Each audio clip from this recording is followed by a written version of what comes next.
Good morning, everyone. This is Jeffy Kennedy, author of epic fantasy romance, Romantasy. I might change it to Romantasy. I'm going to talk about that. Today is Say It With Me, people. Oh, wait. Sorry. And you started to say it too, didn't you? Wait. I'm here with my first cup of coffee. I got all distracted by the Romantasy thing. And it truly is my first sip. How could I forget? All right. Now, today is, you can really say it with me. Take a deep breath. It is Friday. Woohoo! March 22nd. Sorry for that false alarm there. Do any of you do yoga? You know, like in yoga class, there's the whole thing where you, at the beginning, you're all going to say Om together 3 times, and so it's like, it's kind of at your own pace, but also you want to do it with everyone else because you don't want to be oming too soon or too late. Although there are those people who like have to show how long they can draw out the Om. If you do yoga, I think you will feel me on this one. But yeah, it's like the say it with me. You have to do the whole, like you are in your yoga class and you've aligned and you're clearing your mind and keeping your word in mind and all of these things. And you take your deep breath and you're ready to let it out in the Om. But like, then it's the teacher hasn't done it yet. And you're like, is it just me? It could be just me. So, um, happy Friday. Clearly, I am perkier today than I thought. It's been a good week for me. I did finish. I finished First Order of the Fey Realms. Woo, woo, woo. Yep. I finished it on Tuesday. I even figured out the ending in part with help from my dear friend Kelly Robson. She had some, she said the right thing at the right time. Doesn't always work. Totally worked this time. So, yeah, that was great to get done. Sent it off Tuesday to Agent Sarah, and she wants to give it a full read.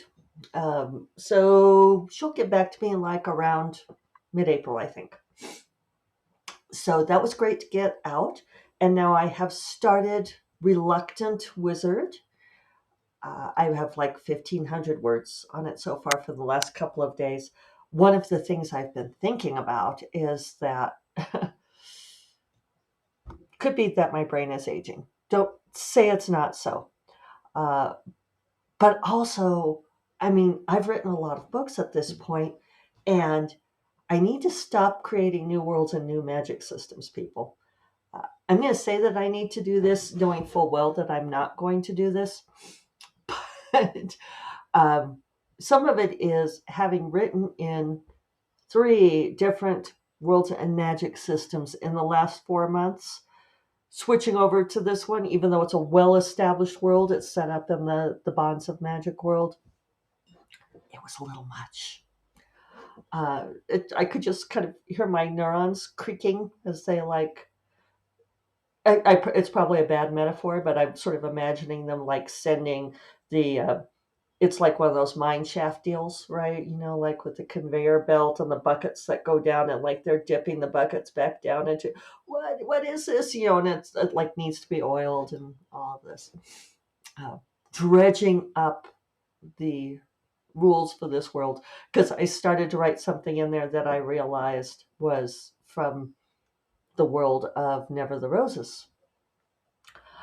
Speaking of Never the Roses, I have some super exciting news. Super exciting. Yoo-hoo. And I'm going to explain a little bit about how the industry works here too, uh, because it's surprising to me how many people don't know this. So I got the memo that from the assistant editor, Deanna. She sent me this memo that they are sending to the art department on how to create the cover. And she wanted to make sure, she sent it to me and Agent Sarah, and wanted to make sure that we were good with everything that was in that memo. And so in there, I saw the super exciting news that I feel like I need they're going to release it in hardback. hardback, people. Hardback. So this is really cool. This is super exciting news. They're asking for a cover for a hardback book. Oh, and let me tell you what else they said in there. They said this really cool thing. Hang on. So this is how they described it for the art department. I mean, they had all these other descriptions too, explaining, like theme and all of this, but this is the super cool part. They said, breakout hit. This is a new, darker direction for celebrated Romantasy author Jeffe Kennedy. This is the debut of her pen name and the first of her books that is decidedly not a happy ever after. We could talk about that. Significant hit potential. Let me repeat that. Significant hit potential in the new ravenous Romantasy readership. We'll talk about the term Romantasy in a moment. But significant hit potential. So, I mean, nothing's set in stone. Things can change. But the fact that they are doing a hardback cover it's the top. It's the shit, people. So allow me to explain. Because it has been, frankly, very surprising to me in my circle of friends as I share my gleeful news, how few people understand the significance, why it works this way. Even published authors have been unclear on the concept. And one of the great takeaways of all of this has been, and I was having a conversation with another author friend of mine who is, spent 30 years in corporate America in retail, and she understands marketing. She understands business. And sometimes it's really shocking how few authors, creatives, understand business and how business works. And it's not, I'm not throwing stones at you if it's that way, because clearly we did not get business degrees. She did. But most of us didn't go anywhere near the business school in college, right? This was not what we were about. I was in the science buildings, but still not business. And so it's unfortunate that creatives, who very often end up being self-employed, freelancing, having to make business decisions, are the people who are like from the farthest end of the campus. Like at my campus, both my undergraduate and my graduate school, the fine arts people were like way the flock down at the other end of campus from the business people. It was like never the twain shall meet, right? But if you are self-employed, if you are a freelancer, if you are a creative dealing with business people, then you've just got to learn business. You've got to know how these things work. So I've gotten this sort of wide variety of responses from people where they were like, how could you not know that it was going to be in hardback? Somebody even said, well, didn't your agent negotiate for that? Didn't you ask for that? So crash course in how this works with traditional publishing deals. When you sell the rights to a book to a publishing house, you sell what's called first world English rights. Hopefully that's all you're selling. If you're selling more than that, then you should be negotiating, right? Because you want to be able to have separate negotiations for your foreign rights. But let's just say you've sold first world English rights, and then they will have a list of all the formats that they are buying from you. Now, I was going to say 99% of the time. It used to be 99% of the time. It's gone down to like maybe 80% of the time, and we'll talk about why. But 80% of the time, they are buying all formats from you, and it will be listed out. It'll say hardback, trade paperback, mass market paperback, audio. They'll have listings for film and TV. Like if someone wants to buy the film rights, it goes through them. You still get paid, and it's all broken out. It's like, if we sell film rights, then you get this percentage and we get this percentage and your agent gets this percentage, it's all in there. But they do typically buy all formats. And it used to be that that was just what you did. You sold all formats. The caveat here is that more and more publishing houses are starting to pick up very successful indie authors and arranging for only print or only audio with them. The savvy, and I'm gonna, if you're listening, indie authors, the savvy indie author will not give up their ebooks, because most indie authors make all their money on ebooks. But what a traditional publisher can get you, if you have an already successful series, is they can get you print distribution. They can pay for the audio recording. They can deal with the film rights, maybe deal with the foreign rights. But, so that's changed a little bit over time. Um, so Why didn't I know it was going to be in hardback? Because every single one of my traditionally published books has had the option to be in hardback. And so, what happens, and this is especially true in the Big Five, where they are working with teams of people at stages of development, right? So, my editor, the one who decides to acquire the book, she might want hardback. She might want a really expensive author. She might want to take every marketing dollar that the publishing house has and use it to support my book, which she's also working on, right? But you have to remember that this is a business, right? It's a corporation. There are different departments. So what she has to do is she has to sell this to the other departments, and they have meetings. It's corporate America, right? So there's meetings and meetings, so they meet with the sales team, and the sales team looks at stuff. The sales team will read the books. They will maybe just read the summaries. You never know. People are busy, right? So there's people at all stages of production, starting with your editor who acquires the book. But then there's all these other people all the way down the line to the people at the bookstores who are buying the books. And they get feedback from those book buyers at, like Barnes and Noble or what have you, where they look at it and they say, oh, I don't think this book would move in my store. Or they say, oh yeah, a, a new dark romantasy. Put it in hardcover and give me sprayed edges, and I will sell the shit out of this. Um, I haven't been on those conversations, but you can imagine, if you apply what you understand about other kinds of business, this is how it works. Bookstores, shockingly enough, are invested in selling books, and it's not that they want to, like, they might support authors and they might support books, but they also want to keep the lights on and make money and be able to report to their higher ups that they are making a profit, right? So they want the significant hit. They love that. That's great for them. It's great for all of us because it gets people in the bookstores. So, for example, my last traditionally published series was Forgotten Empires, that I did with St. Martin's. And the first book, The Orchid Throne, came out in 2019. It had a beautiful, beautiful cover, but it was not as expensive a cover as my editor had originally envisioned. Because even then, they did not understand how to position romantic fantasy. 5 years. It's just incredible that this change has come about.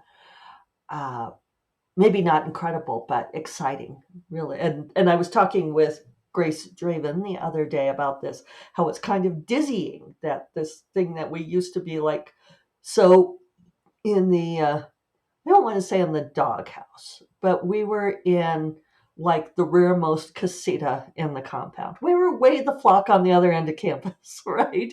It was just, we were not a well-known, well-understood subgenre. And that's why there's so many names for it. Fantasy romance, epic fantasy romance, dark fantasy romance, romantic fantasy. There's all of these definitions, and no one was really clear on what it is or how to position it. And so my editor at St. Martin's, who has since left, but she really wanted she wanted a big splash for this book. They, told me they wanted to break me out, which means significant hit potential, right? They want to do that. But somewhere along the way, in these meetings that the authors don't attend, that it's like, in-house meetings, the sales team or whoever those people are, they decided that it wasn't worth putting that kind of money into. It's expensive to produce a hardback. It's expensive to produce a trade paperback. I had to pause to sneeze. The pollen season is kicking up here. Yesterday and today on dog walk, I came back with it's the juniper pollen. Ah, making me go. So, but at any rate, they ended up releasing the book in mass market paperback with a less expensive cover. They didn't have an artist do it. They didn't pay an artist, or much less the artist that my editor had picked out. They used more like, I don't want to say clip art, but stock art. Yeah. So, I mean, that's just the breaks. You don't know what they're going to do. So this time, somewhere in all those meetings, they're saying, we think this has significant hit potential. Have I said that enough times? And they're going to bring it out in hardback because that is what the Romantasy readers are buying. They love collectors type hardbacks. But it's very good for me because that means that they are putting money behind this book. It means that they're going to have it out there. They might have it on the end caps. I remember with one of my books a long time ago, my mom sent me a photo from the bookstore of an end cap, which is like that display, that's like on the cardboard thing, and they have the books there. It's like not on the shelf, but at the end. Same thing with like the grocery store where they put all the Easter candy, that sort of thing. Bookstore, they have the end cap with the books. And she sent me this photo of an end cap with, like that was all filled with, all the copies of the exact same book with this gorgeous cover. And she said, how come they didn't do this for your book? Mother, that's why. It's like, I would love to have that. And now I'm going to get it. So I'm very excited. Never the Roses, Onira, the book I wasn't supposed to be writing. Just goes to show. So I want to talk just slightly about the term romantasy. I was interviewed yesterday by a gal writing an article, I believe, for Paste magazine. And so that forced me to articulate some of my thoughts. There have been a lot of conversation on social media. I know I've touched on it here, but, like people have been talking about what is romantasy? How is it different from fantasy romance? And I don't know. Writers love to parse out the whole, especially indies, I think. It's like, well, what should we call it? And does the book have to have this element and that element, but not this element, so that we could call it this? And, people, it doesn't matter. It doesn't matter. What somebody else, actually that same gal who's very good at business, asked me, she said, well, do traditionally published writers get to choose what genre their publisher labels their books as? And I said, haha, no, they don't. No, they don't. And a lot of times we don't find out until we get the copy in our hand and you look on the spine and you see what they decided to call it. There's some team in the publishing house there that decided, which is why Kensington called my books fantasy. They called them fantasy romance. St. Martin's called those books romantic fantasy. I think I'm writing pretty much the same thing.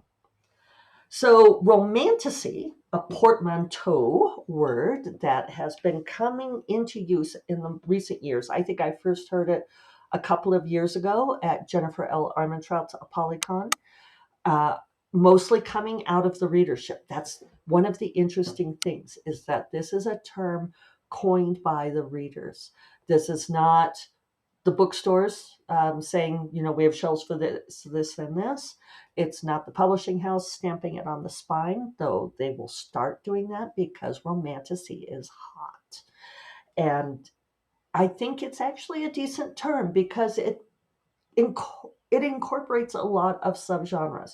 It incorporates fantasy romance and romantic fantasy and urban fantasy and paranormal romance. It's basically romance and fantasy together. Give me both. Give me my peanut butter and my chocolate in my delicious Reese's peanut butter cup, and I shall be happy. I will even eat the knockoff brands of various kinds of chocolate and peanut butter together.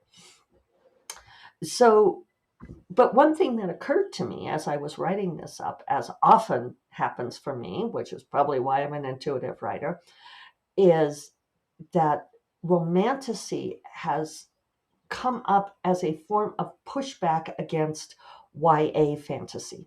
Because for a very long time, these books have been called YA fantasy or young adult fantasy. Sarah J. Maas, her wildly popular books called YA fantasy.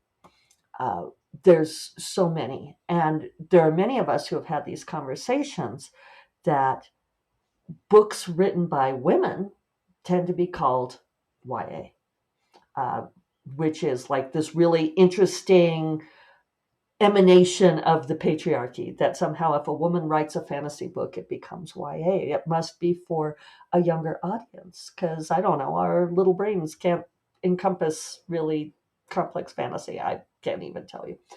But it's weird because even those of us who write decidedly adult, like yours truly, my books are adult, not just for like sexual content, but I have adult characters. Even my younger characters are still facing adult issues. I've never written YA in my life and probably won't. It's just I don't have a YA voice. It's not my shtick. It doesn't have to be. But this has happened to so many writers of adult fantasy with romance and sex and kissing and all of that great stuff that they get pigeonholed as YA and like invited to be on YA fantasy panels. And they're like, but I don't write YA fantasy. And they're like, oh, no, it's okay. Um, and I think everybody's tired of it because these books are not young adult. Some of them are, it's great to have YA fantasy, but not all of these books are YA fantasy.